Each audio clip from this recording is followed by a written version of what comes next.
Welcome to পরিপূর্ণ study point. দেখো বন্ধুরা, এই ধরনের অঙ্কটি পরীক্ষায় যে কতবার এসেছে তার কোনো হিসেব নেই। তো এই অঙ্কটি তোমরা অতি সহজে কিভাবে করবে আমি দেখাচ্ছি।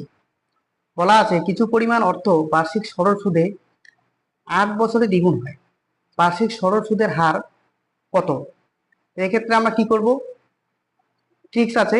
ট্রিক্সটি হচ্ছে 100 into x minus 1 by T.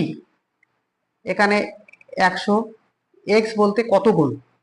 বলা আছে দ্বিগুণ। দ্বিগুণ হলে এক্স এর জায়গায় 2 বসবে, মাইনাস 1 নিচে টি বলতে সময়, সময় হচ্ছে 8 বছর।